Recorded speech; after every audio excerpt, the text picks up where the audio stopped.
जब कहूँ भी हम लोग गुरसराय से मऊरानीपुर की तरफ जाते हैं, बीच में एक रेवन को पुल मिलत है। वो पुल देख के याद आता है कि अंग्रेजन ने भले ही कितनी लूटपाट मचाई हो, कितना ही अत्याचार करो है, लेकिन विकास के कामन में, सिविल के कामन में ऐसे काम करके गए हैं कि आज भी उनकी बनाई चीज़ें जिंदा हैं, बहुत मजबूत दिखाई देती हैं। अगर उदाहरण के लिए ना अपन लोग देखें, रेलवे ट्रैक, रेलवे को स्ट्रक्चर आज भी चल रहा है, अंग्रेजन को बनाओ भाव काम है। लेकिन अगर आज की तुलना करें, पता चल रहा कछु साल पहले कोनो पुल बनो, वो पुल धराशायी हो जा रहा है, बहुत बड़ी जनहानि हो जात है, धनहानि हो जात है। और इके पहले सरकार की तरफ से जब सरकार कोनो प्रोजेक्ट देते हैं ना, कोनो ठेकेदार को, कोनो कंपनी को, तो किला ने बहुत सारी चीज़ें होती हैं कि जांच कराई जाती हैं। सीमेंट की भी जांच होत, ज़मीन की भी जांच होत, जो पत्थर ईंटा लग रहा है उनकी जांच हो, तो उनकी क्षमता की जांच हो। लेकिन कई बार इनमें लापरवाही हो जाता है, और लापरवाही की वजह से ऐसी घटिया चीज़ें लगा दी जाती हैं और जांच के नाम पे फर्जी रिसिप्ट बन जाती हैं, फर्जी चीज़ें लिख दी जाती हैं, जिसके बाद ऐसे हादसा देखने को मिलता है। लेकिन अब झांसी के अंदर हम लोगों को एक नई चीज़ देखने को मिली है। झांसी में एक लैब बनी है, खून और तमाम जो शरीर के अंदर की बीमारी हैं उनकी लैब नहीं, बल्कि ज़मीन कैसी है, ज़मीन पे कौन इमारत खड़ी हो सकत, कब इमारत को लोड झेलवे के लाने ज़मीन में, भूमि में क्षमता है, उनमें जो सीमेंट को इस्तेमाल हो रहा है उनकी कैपेसिटी का है, जो ईंटा लग रहा है, जो कंक्रीट लग रही है, जो और चीज़ें लग रही हैं, उनकी जांच करने वाली एक लैब है। और जहाँ लैब जा समझ लो कि अगर प्रधान जी गड़बड़ काम करा रहे, सीसी उल्टी सीधी डलवा रही, उनकी भी आप जांच कर सकते। थोड़ा सा सैंपल ले आओ, इतने जांच हो जाए और जांच की रिपोर्ट भी आपको मिल जाए। इतने तक कि बड़े बड़े विकासकार प्लन से लेके नेशनल हाईवे जो बन रहे हैं उनकी आप जांच करवा सकत हो, उनकी टेस्टिंग हो सकत है। और न सिर्फ प्राइवेट व्यक्ति की जांच करा सकत, सरकारी अधिकारी भी इसकी जांच कर सकत। इसको नमूना अगर लैब में भेजो जाए, अपन लोग देखें इस लैब में कौन कौन सी मशीनें हैं, वे का जाँच कर सकती हैं, और उसे आम जनता कौन आधार पर शिकायत कर सकत, और सरकारी विभाग से लेकर सरकारी अधिकारी भी अगर जांच खराब हो जाए तो कैसे हो सकत, और काका सिविल की चीज़न में जांच हो सकती हैं। हमारे संगे RDMT लैब से भाई साहब हैं, जो पूरी चीज़ें अपन को एक एक मशीन बताएं। भैया बहुत बहुत आपको स्वागत है कि आप हमें बता भी के लाने। बिल्कुल सर, मेरा नाम मुदस्सर आलम है। हाँ, और ये मैं आपको अपनी लैब विजिट कराता हूँ।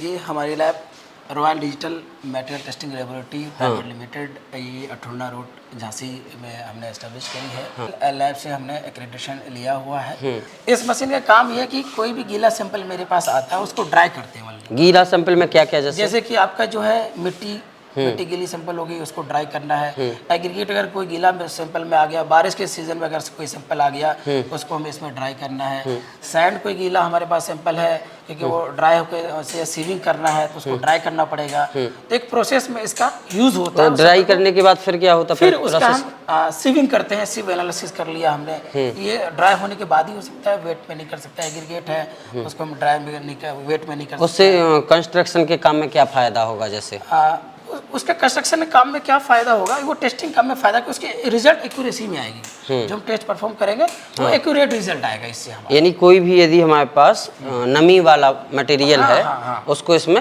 हॉट करते हैं, गर्म करते हैं, उसका नमी हटाते हैं, फिर वो सैंपलिंग के लिए जाते हैं, फिर रिजल्ट आएगा। फिर वो रिजल्ट आएगा। एक ये मशीन है, इसका नाम क्या है? इसका सॉइल कॉम्पैक्टर मशीन है। ये सॉइल कॉम्पैक्टर मशीन, जैसे कि हम सॉइल का OMC MDT मतलब कि ऑप्टिमम मॉइस्चर कंटेंट और मैक्सिमम ड्राई डेंसिटी, हम उसको पता करने के लिए इसको हम कॉम्पैक्ट करते हैं। कॉम्पैक्ट करने का मतलब ये हुआ कि हम कोई भी अगर रोड मटेरियल है, सॉइल है, कहीं फिलिंग हो रही है, उस पर रोलर चलाया हमने, कॉम्पैक्ट प्रॉपर किया, साइड पे तो कॉम्पैक्शन हो गया।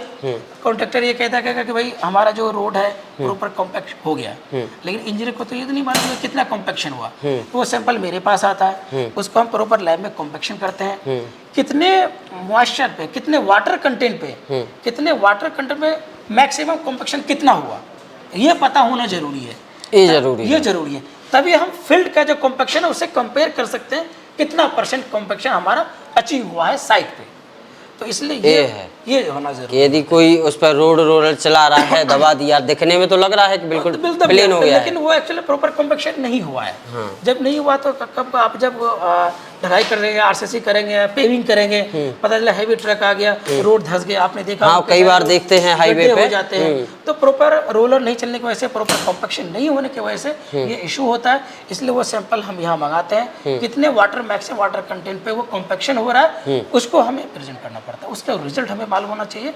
उसके बाद साइट पे जो कॉम्पेक्शन हुआ है उसको अलग मशीन से हम साइट पे कॉम्पेक्शन पता करते हैं। लैब वाला का जो कॉम्पेक्शन है, साइट वाला जो कॉम्पेक्शन है, उसका हम कंपेयर करते हैं। 98% से अबव कॉम्पेक्शन हमारा अचीव होना चाहिए। यदि वह 98 और 100 तक जा रहा है, बराबर जा रहा है, तो ओके है। ओके, अदरवाइज वो अगर नीचे जा रहा है 90 95 अगर जा रहा है तो फिर घट गया है, थोड़ा सा गड़बड़ हो सकता है, गड़बड़ हो गया है।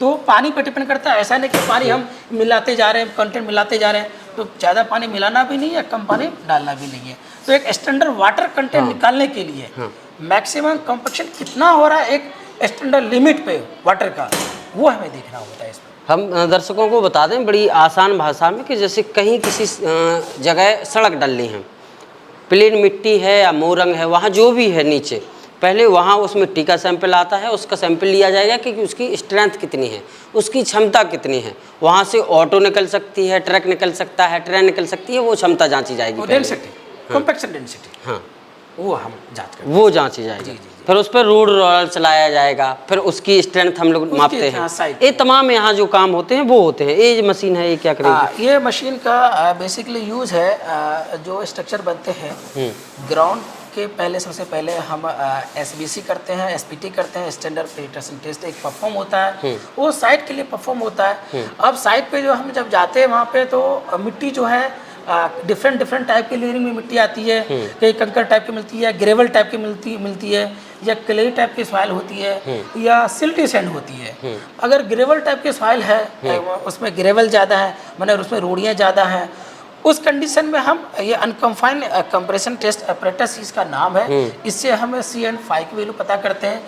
इस CN5 की वैल्यू हम एज पर कैलकुलेशन का पार्ट आ जाता है हमारा, सॉइलिंग बेरिंग कैपेसिटी कितनी है, इसकी रिजल्ट की जो वैल्यू है वहाँ उस हम फॉर्मूले में पुटअप करते हैं, जहाँ से हमें सॉइल की बेरिंग कैपेसिटी पता चलती है। तो ये भी एक इम्पोर्टेंट पार्ट है एसबीसी के लिए, सॉइल बेरिंग कैपेसिटी के लिए। आपका ये अनकन्फाइंड कंप्रेशन टेस्ट हो गया आपका। अच्छा, ऐसा भी होता है कि कोई, जैसे हम कहीं मकान बना रहे हैं, हमें 1 मंजिला मकान बनाना है, तो मिट्टी की क्षमता A होनी चाहिए, हमें 2 मंजिले या 4 मंजिले या कई जगह टावर बन रहे हैं 16 माले के, तो सबसे पहले जमीन की कैपेसिटी मापी जाती होगी कि यहाँ बन सकता है कि नहीं? जी। तो सबसे पहले जो मैंने अभी पहले आपको बताया कि एसपीटी एक टेस्ट परफॉर्म होता है साइट के लिए, जिसको बोलते हैं स्टैंडर्ड पेनिट्रेशन टेस्ट। तो इस पे हम साइट पे जाते हैं, 1.5 मीटर पे हम उसको पेनिट्रेशन कराते हैं। 63.5 kg का हेमर होता है, ट्राइपॉड होता है, उसको प्रॉपर हम लगाते हैं। फिर 1.5 मीटर पे हम उसको पेनिट्रेट कराते हैं, कितने ब्लोज में वो पेनिट्रेशन हो रहा है हमारा। फिर वहाँ से हम सैंपल कलेक्ट करते हैं, जो सैंपल आता है हमारे पास उसको हम इस पे परफॉर्म करते हैं। अगर रॉकी सॉइल है, उसमें एग्रीगेट है, उसमें रॉक ज़्यादा है, तो हम इससे टेस्ट करेंगे। अगर वहाँ पे सॉइल में सैंड ज़्यादा है, तो ये डायरेक्ट शेयर अपरेटस आप जो देख रहे हैं, ये है उस सॉइल के लिए। सॉइल के प्रॉपर्टीज के हिसाब से अलग अलग मिट्टी के हिसाब से अलग अलग, मैं शेयरिंग स्ट्रेंथ हम निकालते हैं, लेकिन सॉइल के हिसाब से निकालते हैं। डायरेक्ट शेयर हो गया हमारा सैंड के लिए हो जाता है, क्ले सॉइल के लिए हमारा ये ट्रायक्सियल मशीन है। इससे भी हम अलग अलग प्रकार की मिट्टी की क्षमता जांचने के लिए अलग अलग मशीनें होती है। तो इससे हम CN5 निकालते हैं। फिर उसका हम प्रॉपर देखते हैं कि वहाँ की सॉइल की बेरिंग कैपेसिटी कितनी है। कहीं पर 8 टन होता है, कहीं 12 टन होता है, कहीं 15 टन होता है, कहीं 20 टन होता है। उसमें भी हम फैक्टर सेफ्टी लेके हम चलते हैं। बेसिकली इसकी जो प्रॉपर्टी है इसको कहलाते हैं सॉइल मैकेनिक्स इंजीनियरिंग कहलाती है ये। इसी का ये पार्ट है ये हमारा ये, जिसमें कि हम जब कैलकुलेशन करते हैं 8 टन आ गया, तो 8 टन अगर मेरा लोड आ गया, कहीं वहाँ 10 टन की रिक्वायरमेंट है, उसके हिसाब से 10 टन का रिक्वायरमेंट का लोड का हिसाब से उसका स्ट्रक्चर अगर बनाया जा रहा है, तो उसके हिसाब से फाउंडेशन की जो लेंथ विड्थ है उसको हम बढ़ाते हैं, फिर वो क्योंकि लोड बेरिंग कर सके। अगर कम आ रही है सॉइल की तो स्ट्रक्चर का स्पेन बढ़ाया। अच्छा, आप हमें एक चीज़ और बताइए, कई बार होता क्या है, हमने सीमेंट अच्छी लगाई, कंक्रीट वगैरह सब सामान अच्छा लगाया, और कई बार कोई इमारत धराशायी हो जाती है, गिर जाती है, उसके पीछे के यही कारण रहता है कि पहले ज़मीन की या मिट्टी की स्ट्रेंथ नहीं मापी गई है। जी, उसका जो सॉइल मैकेनिक्स जो जियोटेक इंजीनियरिंग कहलाता है, ये पार्ट हमारा सॉइल मैकेनिक्स में, ये जियोटेक इंजीनियरिंग में। तो जियोटेक इंजीनियरिंग में प्रॉपर अगर टेस्टिंग नहीं हुई आपकी, और उस कंडीशन में क्या हुआ कि आपकी सॉइल की लोड बेरिंग कैपेसिटी 8 टन है, आपका वो डिजाइन है 10 टन पे, तो ऑब्वियसली वो फेल हो जाएगा। 8 टन लोड नहीं ले पाएगी, 10 टन का वहाँ रिक्वायरमेंट है, आपका 8 टन है, और उसके हिसाब से उसमें उस प्रॉपर डिजाइन नहीं हुई, तो वो बिल्डिंग कोलैप्स हो जाएगी, वो या शेयर हो जाएगी। otherwise। कई अलग अलग चीज़ें काम में उसमें करते हैं। काम में करते हैं, ये तीनों उन्हीं का एक पार्ट है। उन्हीं का एक जी जी। और ये हमारी जो मशीन है CBR कैलिफोर्निया बेयरिंग रेशियो कहलाता है ये हमारा। हाँ। जैसे रोड, जैसे कि ये बिल्डिंग के लिए हो जाता है, ये जो स्ट्रेंथ हमने निकाला शेयर होता है, उसी तरह ये CBR है जो रोड पे जो लेयरिंग हो रही है उसकी सॉइल की कैलिफोर्निया बेयरिंग रेशियो हम इससे फाइंड आउट करते हैं, जो रोड की डिजाइनिंग में इसका यूज होता है। बढ़िया। और ये हैं बहुत सारी मशीनें। ये जो है सॉइल कंसोलिडेशन पैटर्स है कि हम सॉइल सेटलमेंट में यूज़ करते हैं इनका। जैसे कि कहीं पे सॉइल है, वहाँ पानी भी है, पानी का लेयर ऊपर है, पानी के लेयर पे मॉइस्चर भी बहुत ज़्यादा है, वाटर कंटेंट ज़्यादा है, तो उस कंडीशन में सॉइल के अंदर जो शेयरिंग स्ट्रेंथ है, सेटलमेंट कितनी आ रही है, कितना सेटलमेंट, कितनी उनका सेटलमेंट है, तो हम इससे पता करते हैं। ये हो गई एक, ये है ये हमारा ह्यूमिडिफायर है, क्योंकि जब हम कोई भी टेस्ट परफॉर्म करते हैं इसको, ये वाली। तो, हाँ ये वाली, ये हमारा ह्यूमिडिफायर है। इसका काम है कि आपका जो लैब के अंदर एक स्टैंडर्ड टेम्परेचर होना चाहिए और एक स्टैंडर्ड जो है ह्यूमिडिटी आपके पास प्रेजेंट होनी चाहिए। कोई भी टेस्ट परफॉर्म कर रहे हैं, लिमिटेड वाटर कंटेंट में टेस्ट परफॉर्म कर रहे हैं, अगर वो ह्यूमिडिटी ड्राई कंडीशन में होती है तो ऑब्वियसली है कि आपका जो सैंपल है, जो पानी आपने मिक्स किया है, वो एवोपरेट हो जाएगी वो, और आपका जो रिजल्ट प्रॉपर ठीक नहीं आएगा। इसलिए हमें मेंटेन करना पड़ता है। ये अपने लैब के लिए है, ये लैब के लिए है, लैब के मॉइस्चराइजर के लिए। हाँ, एयर में जो मॉइस्चर है वो मेंटेन होना कि चाहिए। पता चला हमारी लैब में कोई कमी ना हो, हम दूसरों की जांच कर रहे हैं, पता चला हमारी लैब में कोई कमी आ गई। एनवायरनमेंट अपना प्रॉपर होना चाहिए टेस्टिंग के परफॉर्मेंस के हिसाब से। ये हमारा है बिटुमिन एक्सट्रैक्टर, जो DBM है, जो BC है, जो आपने रोड पे जो पेविंग आप लेयर देखते हैं, ब्लैक काली वाली रोड जो देखते हैं, डामर वाली रोड, उसमें जो हम बिटुमिन मिलाते हैं वो एक स्टैंडर्ड होता है कि कितना % बिटुमिन मिला हुआ है। अब रोड बनाया है किसी कॉन्ट्रैक्टर ने, कभी कभी क्या होता है कि कॉन्ट्रैक्टर ने बिटुमिन कम मिला दिया है या ज़्यादा मिलाया है, कभी मिलाता है, ज़्यादा तो नहीं मिलाता, कभी मिलाता है वो।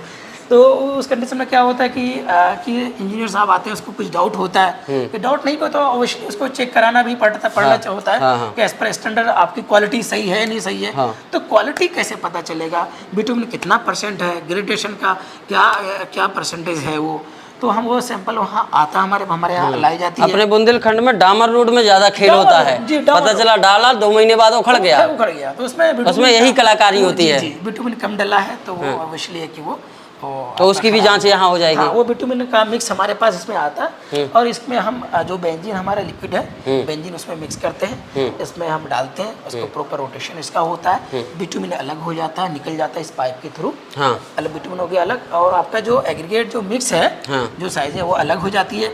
बिटुमिन का हम उसमें देखते हैं इतने वेट रेशियो निकल आता है, वेट में कितना बिटुमिन हमारा एक्सट्रैक्ट हुआ है हमारा, वो हमारे परसेंटेज आ जाता है कि 3% है, 4% है, 4.5%, उसके हिसाब से हमारी प्रॉपर रिपोर्ट जाती है। अच्छा, दूसरा सवाल मेरा ये है आपसे कि जैसे हम व्यक्तिगत किसी सड़क की या किसी और चीज़, इमारत की, किसी ज़मीन की जांच कराना चाहते हैं, तो आप प्राइवेट रूप से भी इसकी जांच कर देते हैं? ये ओपन डोर है, ये सभी open for all. Open for all, ये सभी के लिए है। कोई भी किसी को भी कोई टेस्ट कराना है, वेलकम है उनके लिए हमारे लैब में। और हमारा जो टेस्टिंग प्रोफेसर है बहुत अच्छी है, और हमारे उसकी रिपोर्ट आप उसको सौंप देंगे? हाँ, हमारे स्टाफ बहुत मेंटेन है, वेल क्वालिफाइड है, वेल एक्सपीरियंस है, बहुत प्रॉपर टेस्टिंग होती है एनेबल ऑपरेटर्स के लिए। अच्छा, किन किन चीज़ों की हम लोग जाँच कर सकते हैं, हमें ये थोड़ा बताइए। हाँ, जैसे कोई व्यक्ति सरकारी, अपने गांव के सरकारी कामकाज की जांच कराना चाहता है, सड़क की, इमारत की, तो अपन उसमें किस किस चीज़ों की जांच कर सकते हैं? जो हमारी जो डील है ये, जो हम सर्विस प्रोवाइड कर रहे हैं, वो हम इसमें ये कर रहे हैं सर, जैसे कि आपकी सीमेंट हो गया, TMT बार हो गई, जो घरों में सरिया लगता है वो, उसके बाद आपका जो कंस्ट्रक्शन। अच्छा, सरिये की जांच कैसी होती है? जी, सरिये की जांच हमारा अलग वो चैम्बर है, मैं अभी लेके चलूँगा आपको, वो दिखाऊंगा। तो सरिये की जांच होती है, फिर हमारा सीमेंट हो गया, एग्रीगेट हो गया, सैंड हो गया, AC ब्लॉक हो गई, पेवर ब्लॉक, इंटरलॉकिंग ब्लॉक होगी हमारा, ब्रिक हो गया हमारा, बिटुमिन हो गया, बिटुमिन मिक्स हो गया, जो DBM आप कहते हैं मिक्स वाला, वो हो गया हमारा। उसके बाद हमारा है आपका कंक्रीट हो गई, कंक्रीट की स्ट्रेंथ हम पता करते हैं। ये कुछ हमारे पैरामीटर हैं, यानी सिविल के जितने भी वर्क्स हैं। और सॉइल की हमारी हो गई, सॉइल में SBC सबसे इम्पोर्टेंट पार्ट हो गया, इम्पोर्टेंट ऑल ओवर है, SBC हमारा बहुत इम्पोर्टेंट पार्ट हो गया, आपका CBR हो गया आपका। उसके बाद आपका OMC एमडी हो गई, लिक्विड लिमिट हो गई, प्लास्टिक लिमिट हो गया, उसके बाद जीएसबी रोड पर्टिकुलरली बात करें तो जीएसबी हो गई, WMM हो गया, WBM हो गया, ये सब टेस्टिंग परफॉर्म करते हैं। बहुत तरीके की जांचें हो जाती हैं। बहुत तरह की जांचें हो जाती है।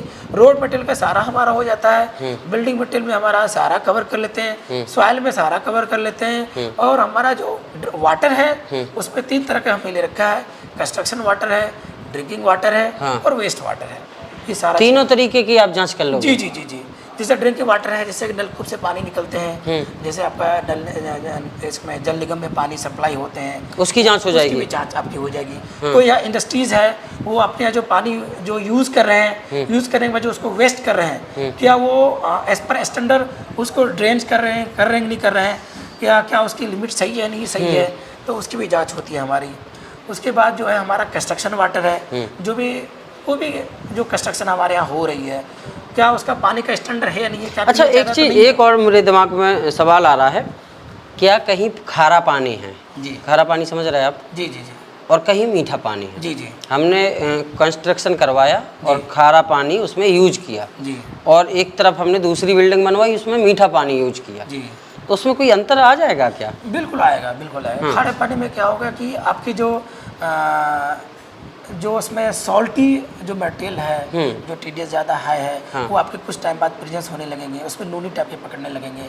ये सब चीज़ें उसके हार्मफुल हैं स्ट्रक्चर के लिए। जी, तो ये पानी की जांच भी जरूरी है? जांच भी जरूरी है, बिल्कुल। अगर pH ज़्यादा हो गया तो उसमें कोरेजन होने लगेगा, स्टील है वो कोरेजन होने लगेगा, रिएक्शन होने लगेगा उसके साथ में। अच्छा, ये मशीन क्या है? और ये फ्लेक्स स्ट्रेंथ मशीन है, हम जो कंक्रीट बीम मोल्ड होता है उससे हम टेस्ट परफॉर्म करते हैं। फ्लेक्स स्ट्रेंथ हम पता करते हैं कि बीम मोल्ड की क्या फ्लेक्स स्ट्रेंथ कितना है, वैसे उसकी स्ट्रेंथ क्या है बीम मोल्ड की, वो हम पता जो हम बीम डालते हैं ऊपर छत के जी, लिए? जी, उस टाइप की बीम डालते हैं, छत के लिए या कॉलम के लिए? कॉलम में भी यूज आती है? कई साइज में होते हैं। ये बीम टाइप के अगर मोल्ड कास्ट करते हैं उसकी फ्लेक्स स्ट्रेंथ क्या है, अगर 150 अगर क्यूब कास्ट करते हैं उसकी स्ट्रेंथ में क्या है, ये हमारी एक ये है कंप्रेसर टेस्टिंग मशीन है, हाँ। जो हम कंक्रीट क्यूब टेस्ट करते हैं इससे, और हम इसे पेवर ब्लॉक भी टेस्ट करते हैं इससे, और आपके ब्रिक भी टेस्ट करते हैं इस मशीन से। बहुत ही हाई एक्यूरेसी मशीन है, सर्वो कंट्रोल मशीन है, विद पेस रेट मशीन है। जितना एज पर स्टैंडर्ड हमारा जो कोड जो कहता है उसके अकॉर्डिंग हमारी ये मशीन है, और जितनी मशीन है एज पर कोड। यहाँ जो काम करने वाले लोग हैं, सिविल इंजीनियर सी होंगे जी, उनको ये मानक सारे पता हैं कि क्या किसकी क्षमता क्या होनी चाहिए? जी जी, मानक सबका पता है कितनी क्षमता क्या होनी चाहिए, वो एज पर स्टैंडर्ड है। मिनिमम किसी की लिमिट मिनिमम रखी जाती है, किसी की मैक्सिमम रखी जाती है। एज पर स्टैंडर्ड के हिसाब से हम बात करते हैं, सब स्टैंडर्ड के हिसाब से, उसी स्टैंडर्ड हिसाब से आप रिपोर्ट बना के देते हैं? वो टेस्ट आता है, वो टेस्ट में जो आपका रिजल्ट प्रॉपर आया है वो हम रिपोर्ट करते हैं। ऐसा नहीं कि अगर फेल हो गया तो उसको पास कर देते हैं, ऐसा नहीं होता, क्योंकि हमारी एनुअल लैब होती है। अच्छा, एक चीज़ और आप हमें बताइए कि जैसे ये झांसी में तो अद्भुत है, हमने पहली बार देखी है। जी सर। यदि किसी को झांसी में नहीं कराना है, यानी आपकी लैब नहीं है, मान लिया कि आपकी लैब झांसी अठवंदना में नहीं है, तब लोगों को ये जांचें कराने के लिए कहाँ जाना पड़ेगा और कहाँ होती है? देखिए, आसपास के एरिया में तो अभी नियरेस्ट नहीं है, कहीं नहीं है आसपास? नहीं है जी। इसको आगरा जाना पड़ता है, दिल्ली, कानपुर, लखनऊ, भोपाल, ये सब या IIT लोग भेजते हैं, जहाँ जिसका कांटेक्ट जैसे होता है। यानी 100 किलोमीटर में है ही नहीं आसपास चारों तरफ? जी जी, इतने बड़े स्कोप जो है 100 किलोमीटर के सर्कल में ऐसी कोई लैब नहीं है? नहीं है, बड़ी लैब है आप बड़ी लैब, क्षेत्र में। जी सर। इधर आइए, आपको और मैं दिखाता हूँ। ये जो है Marshall stability test apparatus machine है, ये हमारा जो भी आप टीवी में जो रोड मटेरियल जो बनाते हैं आप देखते हैं, तब इससे पता करते हैं कि जो है उसकी मार्शल स्टेबिलिटी वैल्यू कितनी है, इसकी फ्लो वैल्यू कितनी है, वो हम इससे पता करते हैं। जो कि रोड जो DBM में यूज़ कर रहे हैं उसकी एक्चुअल टेस्ट हम ये करते हैं कि उसकी मार्शल क्या है, फ्लो क्या है। ये हमारा जो है इधर रिटर्न सैंपल है। अच्छा, जो लोग हमें देख रहे थे, ये ब्लॉक हैं? हाँ हाँ जी जी, इनकी भी स्ट्रेंथ की जांच हो जाती है? जी जी जी, इसकी स्ट्रेंथ ये 150 है। ये आपका 300 बाय 300 का, 300 बाय 150 का है। ये कोर है जो आप CC रोड बनाते हैं आप, तो उसकी टेस्ट होनी है। आपने जो है क्यूब का आपने CC आपने कास्टिंग करी है, एज पर ग्रेड बनाया आपने M25 का, तो कभी कभी क्या होता है कि काउंटर लोगों ने कोई ग्रेड में उन्हें प्लस माइनस कर दिया उन्होंने, और आपकी वो स्ट्रेंथ अचीव हुई नहीं हुई। अब कैसे पता करेंगे? तो हमारे पास क्लाइंट आते हैं, कोर लेके आते हैं, इस कोर को अच्छा, वो वहाँ से निकाल के लाते हैं वो इसको? निकाल के लाते हैं मशीन से। हाँ। अगर किसी के पास मशीनें नहीं है, कोई चाहता है कि मैं जाके आपके वहाँ पास है इसको निकालने के लिए जी, कहीं जी, जैसे सीसी रोड डल रहा है, जी, जी, जी। हमें एक वहाँ से ऐसा ब्लॉक निकाल के जी लाना जी है? जी, वो मशीनें है, वो है। मशीनें आपको मैं दिखाता हूँ। अभी आपको आइए नहीं तो दिखाता हूँ। ये साइज है हमारे दो तरह अच्छा। के, ये बिट कहलाती है ये। एक थी कोर कटर है, कटर बिट ये है, ये आप देखिए, जी जी किसी ठेकेदार ने कोई सीसी रोड डाली जी और उसमें खेल कर दिया मसाले में, और सरकार का पैसा खा गए। सरकार ने कहा 10 लाख की सड़क डली है, और ठेकेदार साहब ने अपने कमीशन दे के 2.5 लाख में निपटा दिया, 3 लाख में निपटा दिया। तो ये जो डब्बा है, इस डब्बे में वो मसाला भर के आएगा, और वो आएगा इस लैब में, और यहाँ हो जाएगी उसकी कोर काट के वो मसाला जो, जी, जी, इस तरह हाँ, का इस कोर तरीका निकलेगा, का कोर निकलेगा। एक ब्लॉक निकलेगा इस तरीके। ये ब्लॉक यहाँ लाएंगे, और यहाँ इस लैब में बता दिया जाएगा कि ठेकेदार साहब ने कितना बड़ा खेल कर दिया है। इसकी एक जांच रिपोर्ट भी ये देते हैं, और जब जांच रिपोर्ट आएगी तो जाहिर सी बात है ठेकेदार साहब पे कार्रवाई भी होगी। और ये केवल एक उदाहरण मात्र है, ऐसे आप बहुत सारी, आप अपना घर मकान बनवा रहे हैं, आप वो मकान 4 मंजिल आप बनाना चाहते हैं, तो आप जिस ज़मीन पे वो मकान बनाना चाहते हैं उस मिट्टी की भी जांच करवा सकते हैं कि 4 मंजिला मकान का भार सह पाएगी मिट्टी या धंस जाएगी मिट्टी। इसकी भी यहाँ जांच हो जाएगी। इन्होंने बहुत सारी मशीनें दिखाई हम लोगों को। साइट पे जो सॉइल टेस्टिंग होती है, जो भी बिल्डिंग बनती है, हाँ, सबसे पहले जो मिट्टी की जांच होती है, तो साइट पे हम जाते हैं, तो SPT मशीन है, ये हमारी मैनुअल वाली है। ये आप देख रहे हैं, ये हैमर है। हाँ, जैसे मैंने बताया कि एक हमारा 63.5 kg का हैमर होता है, और ट्राइपॉड होता है। 750 mm से हम उसको ब्लाउज करते हैं। 15-15 सेंटीमीटर का उसका लेयरिंग पे हम देखते हैं कि 30 में कितनी हमारी पेनिट्रेशन हो रहा है। ये पूरा सेटअप जाता है साइट पे, फिर हम टेस्ट परफॉर्म करके लाते हैं। वहाँ मौके से लाते हैं, मौके से लाते हैं, मौके से सैंपल लाते हैं, हर लेयर पे सैंपलिंग होती है, और फिर हम उसकी रीडिंग भी नोट करके लाते हैं कि हैमरिंग कितने 30 mm में कितनी हैमरिंग वो हो रही है। ये UTM मशीन है। ये UTM मशीन है, जो हमने कहा कि स्टील हमारी चेक होती है, स्टील प्रॉपर आपका स्टैंडर्ड है या नहीं है, उसकी हाँ, वो आपने टेंशन बताया कितनी था। है। ये इस टाइप की देखिए, सरिया का एक लगी भी है हमारा, देखिए आप, स्टील है।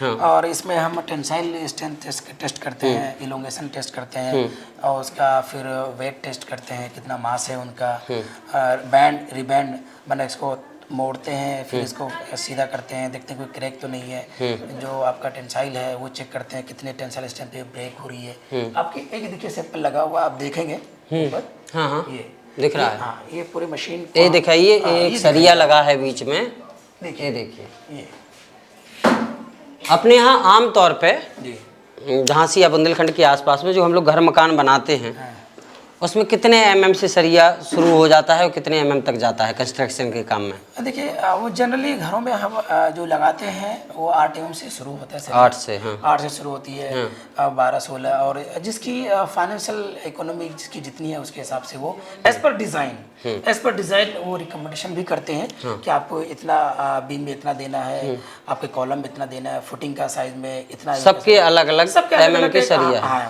लेकिन बाजार में कई अलग अलग ब्रांड के सरिया हैं। जी जी, कई लोकल ब्रांड हैं, कई अच्छे नामी ब्रांड हैं। तो उनकी यदि कैपेसिटी चेक कराना है तो वो यहाँ हो सकती है। वो यहाँ हो सकती है, उसका क्या स्टैंडर्ड है, कोड ने दे रखा है, उसके हिसाब से आपका अगर जैसे कोई ब्रिज बन रहा है, ब्रिज में इसका काम होना है, यदि वहाँ घालमेल कुछ हो रहा है तो ये टुकड़ा ले आओ, ये आप यहाँ ले आइए। हाँ, अगर जैसे कि उन्होंने कहा कि किसी और ब्रांड को उन्होंने रिजेक्ट कर दिया और उसने कोई और ब्रांड लगा लिया, हाँ, कभी करते एक स्लॉट में उन्होंने ले आया कि भाई आपको और कोई लैब का और कोई ब्रांड का लगाना है, आपने एक स्लॉट मंगाया, फिर दूसरे स्लॉट में क्या करा आपने किसी और ब्रांड का मंगा लिया, चीप एंड बेस्ट में मंगा लिया, और आपने आगे बिलिंग करा लिया आपने। तो इंजीनियर्स क्या करते हैं कि जो सेकंड ब्रांड उन्होंने यूज़ किया है उस ब्रांड को यहाँ लाते हैं हमारे पास, फिर उसकी यहाँ रिपोर्टिंग होती है, उन्हें पता चल जाता है कि ये हमारा जो स्टील है ये फेल है या पास है, उसके हिसाब से ये हो जाएगा। तो ये आपको सरकारी विभाग भी कोई दे सकता है जांच के लिए, आम व्यक्ति भी दे सकता है, कोई भी जांच करा लेगा, कोई भी दे सकता है, कोई भी दे सकता है। जैसे आप देख रहे हैं ये हमारा हॉट एरिया कहलाता है ये। हाँ, अब कोई भी सिंपल है, जैसे मैं बात करूँ लीचट वाटर बाथ है, एक तरह का वाटर बाथ है। पानी इसमें जो है हम इसको हीट करते हैं, इसमें सैंपल रखते हैं, सीमेंट सैंपल एक्सेल इसमें रखते हैं, उसमें कितना उसका लीचटेल बाथ में हम डाल के चेक करते हैं उसकी कितनी है। ये है एक हॉट एयर ओवन। ये हॉट एयर ओवन है, इसमें सैंपल को हम गर्म करते हैं।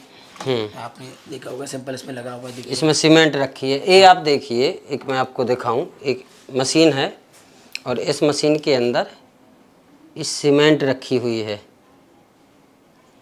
तो ये सीमेंट टेस्ट करके बता देती है कि इसका क्या रिजल्ट है, सीमेंट की क्या क्वालिटी है, यही ना?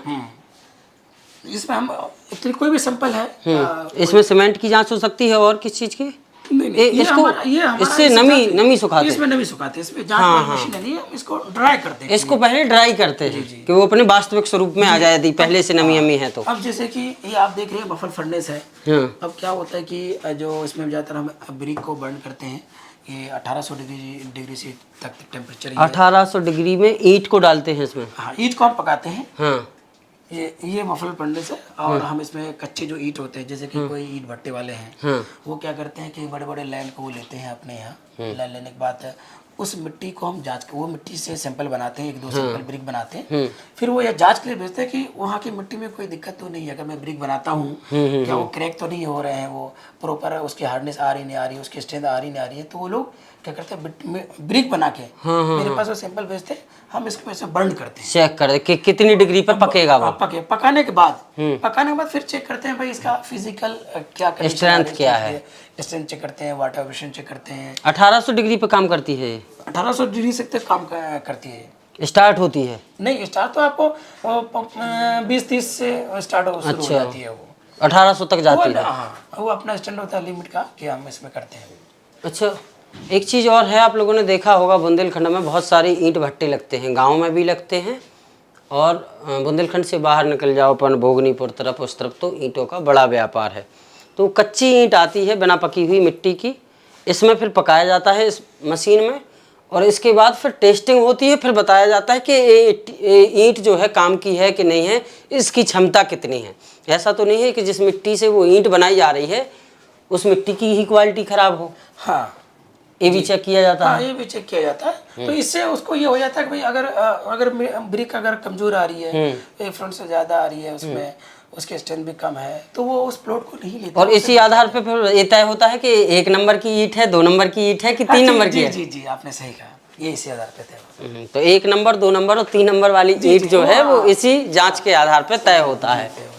एक ये है, ये हमारा विटामिन सेक्शन है, ये हमारा। हाँ, ये जो हमारे पास डाबर आते हैं वो, हाँ वो डामर सड़क वाला। हाँ, तो ये विस्कोसिटी बात है, ये इससे हम पता करते हैं उसकी विस्कोसिटी कितनी है, Vg10 है, Vg30 है, वो विटामिन की ग्रेड पता चलता है इससे। इसके बाद आप ये देख रहे हैं डक्टिलिटी अपरेटस है जो हमने नीचे रखा है इसमें हम पता करते हैं कि उसकी डक्टिलिटी क्या है। जो हम इसमें सैंपल लगता है इसमें सैंपल लगा करके एक टेम्परेचर, स्टैंडर्ड टेम्परेचर पे रखते हैं इसको।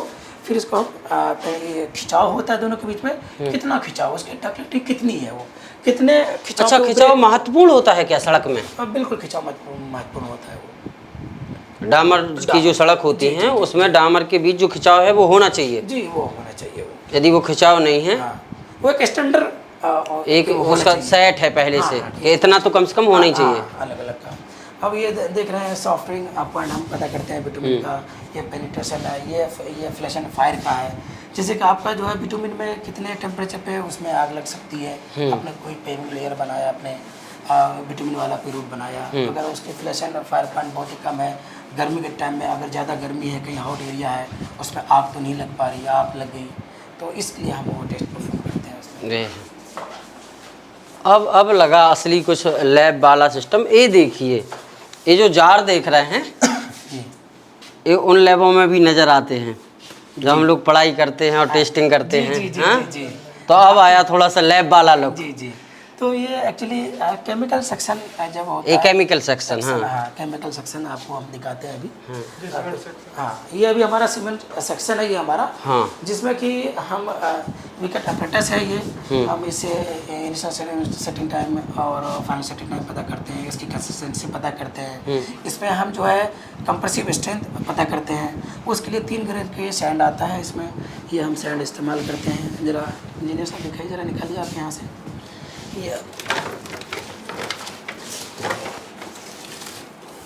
ये है, ये क्या है? ये सैंड है, एक ये सैंड होता है, स्टैंडर्ड सैंड कहलाता है ये।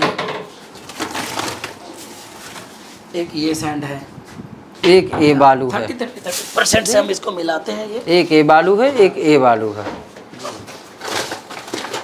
और एक ये बालू है, एक ये बालू है। ये भाई साहब बालू हमने आज तक देखी नहीं है, बालू बहुत देखी हैं, एरज घाट की, टेहर का घाट की, और ना जाने कौन कौन से घाट की।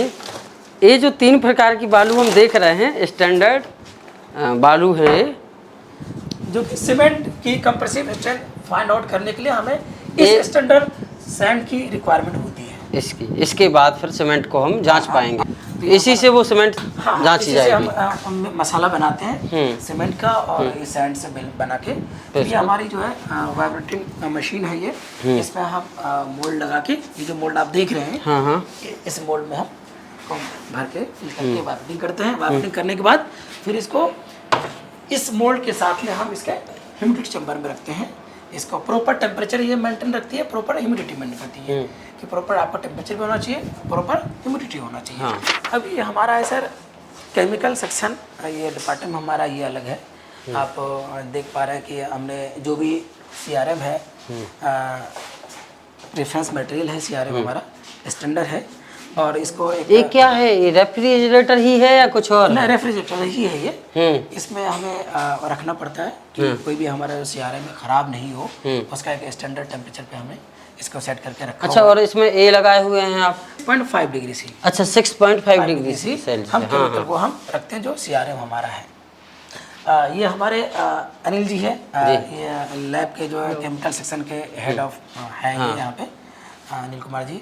बाकी जो हमारा जो पार्ट है यहाँ पे, हमने जैसे हमने पहले बताया आपको, हम तीन तरह के वाटर को डील करते हैं। कंस्ट्रक्शन वाटर है, ड्रिंकिंग वाटर है, और वेस्ट वाटर है। जैसे भी सपोज दैट सर ने बताया कि जितने भी हमारे CRM वगैरह हैं, तो हम एक मतलब मेंटेन टेम्परेचर के अंदर ही रखते हैं, वरना वो उनमें खराब हो जाते हैं। तो जैसे इसका जो स्टैंडर्ड वैल्यू है 2 से 8 डिग्री के सेल्सियस के बीच में ही रखना है हमको। अगर इसके अप डाउन होगा तो हमारे जो CRM है वो खराब हो जाएंगे, और जो रिजल्ट आएगा वो वेरी करेगा। सो मेनली हम उसी के अकॉर्डिंग रखते हैं। और जो हमारा सैंपल, जैसे हमारे सपोज दैट सैंपल आते हैं, तो उनको भी हम 25 या फिर के टेम्परेचर पे ही रखते हैं, वरना फिर जो हमारा रिजल्ट है उसमें भी वेरिएशन आते हैं। रिजल्ट खराब ना आए, रिजल्ट एक्यूरेट आए, इसलिए हम इसको मेंटेन रखते हैं 2 से 8 डिग्री सेल्सियस पे। हाँ, और ये हमारा डेसिकेटर है, जो मतलब जैसे हम कोई भी चीज़ें हीट वगैरह करते हैं तो उसमें मॉइस्चर्स वगैरह ना आए, तो हम मतलब इसमें कूल करने के लिए रखते हैं, ताकि वो बाहर की जो मॉइस्चर वो एब्जॉर्ब ना करे, ठंडा भी हो जाए। हाँ, और मॉइस्चराइजर भी ना आए। हाँ, मॉइस्चराइज ना हो। और ये वैक्यूम पंप है, जिससे हमारे मतलब आउट टेस्ट होते हैं, जैसे किसी सैंपल को फिल्टर करना है या फिर अदर कोई एलिमेंट्स या सेडिमेंट्स वगैरह हैं, तो यहाँ पे इसने फिल्टर्स वगैरह लगा के मतलब फिल्टर करके पानी को क्लीन करके मतलब टेस्ट के लिए यूज करते हैं। अच्छा, यहाँ ऊपर वाले फ्लोर में किस चीज़ की टेस्टिंग होती है पानी की? मतलब केमिकल सेक्शन में जो होती है mainly waste water, drinking water, construction water, और बाकी चीज़ें हम कर सकते हैं, जैसे सीमेंट की और मेटल वगैरह की, ये इसकी भी केमिकल टेस्टिंग हम लोग करते हैं। अच्छा, एक चीज़ और बताओ, जैसे कंस्ट्रक्शन के काम में, सिविल वर्क में पानी जो है वो कितना महत्वपूर्ण है? हाँ, जहाँ तक कंस्ट्रक्शन के उसमें देखा जाए तो पानी बहुत ज़्यादा, अगर उसमें हैवी मेटल्स या फिर अदर एलिमेंट्स ज़्यादा हैं, तो हमारा जो बिल्डिंग या कंस्ट्रक्शन का काम चल रहा है उसमें काफ़ी ज़्यादा इफेक्ट पड़ सकता है।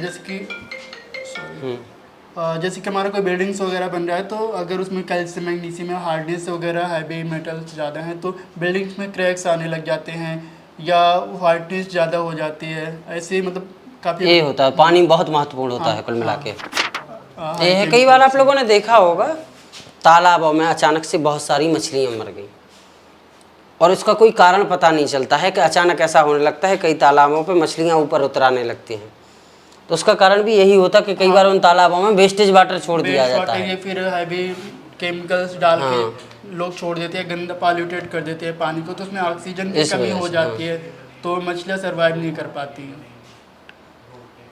तो देखो भैया, सीधी सीधी बात में इतनी पंचायत में जा समझ में आई कि अगर घर मकान कोनो बिल्डिंग बनाना है तो सबसे पहले उसकी जांच जरूरी है। और जांच काहे की जरूरी है?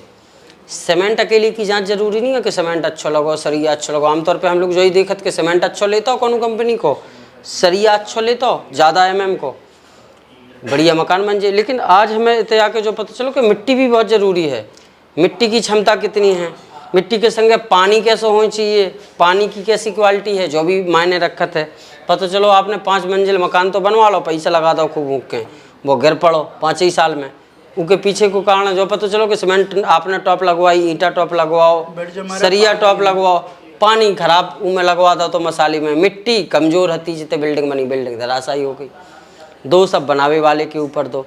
तो बहुत सारी चीज़ें मायने रखती हैं और बहुत सारी चीज़ों को जो सिविल के जितने भी काम हैं, झांसी में उनकी लैब खुली है। और ये सब भी अतरंगी बात जा है कि झांसी में के पहले ऐसी कोनो लैब ही नहीं थी। झांसी का आसपास के 150 किलोमीटर के सर्किल में ऐसी कोनो लैब ही नहीं है जो ये सब चीज़ें जांच कर पाए। तो अब झांसी के अठौंदना में जहाँ लैब खुली और हम लोगों को जानकारी लगी तो हम लोग इतने पहुँचे हैं IDMT। तो यहाँ कोई भी करवा सकता है। दूसरी चीज़, हम कई बार शिकायत तो करते हैं, लेकिन हम लोग ऐसे ही कागज़ पे लिख के शिकायत करते हैं कि सर हमारे यहाँ का जो गांव की सड़क है वो ख़राब डाली जा रही है, ये बात वो बात, और उस पर फिर लंबी पंचायत चलती रहती है, कार्रवाई कई बार होती नहीं है। तो अब अगर ऐसा कोई मामला है तो यहाँ प्राइवेट व्यक्ति भी आके उसकी टेस्टिंग करवा सकता है। वो टेस्टिंग रिपोर्ट भी आपको मिलेगी, तो अपनी शिकायत के साथ उस टेस्टिंग रिपोर्ट को भी आप लगाएंगे और अधिकारी को देंगे तो फिर उसको कार्रवाई करनी पड़ेगी, क्योंकि आपके पास एक एविडेंस होगा कि इसने घटिया सड़क डाली है ठेकेदार ने। कई बार ठेकेदारों को भी ये रिपोर्ट चाहिए होती है सरकार को देने के लिए, मतलब ये प्रूव होने के बाद ही वहाँ पर मतलब आप उसका पेमेंट निकलेगा, यूज कर सकते हैं। तो कई बार बड़े बड़े ठेकेदारों को भी ये लैब रिपोर्ट चाहिए होती है कि उसने सड़क कैसी डाली। जब लैब रिपोर्ट जाएगी तभी उसका पैसा निकलेगा। कई टेंडर में ऐसा हो, तो उन ठेकेदारों के लिए भी बढ़िया है। तो इस लैब में हम आए थे और बहुत सारी देखो पीछे केमिकल हैं तमाम। सीमेंट जांच के लिए होंगे, क्या के लिए? ये वाटर सीमेंट मतलब ऑल मेटल्स वगैरह सभी के लिए अवेलेबल है। और ये बहुत काम की चीज़ें हैं। कैसे ज़िंदगी में कही जाते हैं कि एक बार व्यक्ति अपना मकान बनवा पाता है। सरकार बहुत सारो धन खर्च करके टैक्स को पैसा पहले इकट्ठा करत, फिर वो टैक्स के पैसा से टेंडर निकालत, रोड डलवात, इमारतें बनवाते, लेकिन उनकी अगर जांच ठीक से नहीं होवे, सही क्वालिटी में नहीं बनवे तो वे धराशायी हो जाती हैं। तो सरकार तो पैसा लगा चुका है, लेकिन ठेकेदार कलाकारी करते। कई बार ठेकेदार कौन और की गलती को हर जानो भगत है। तो जो लैब बहुत मायने रखत है झांसी के लाने जिते हम आए हैं। आपको कैसी लगी जा रिपोर्ट हमारी, बताइए। बहुत बहुत धन्यवाद।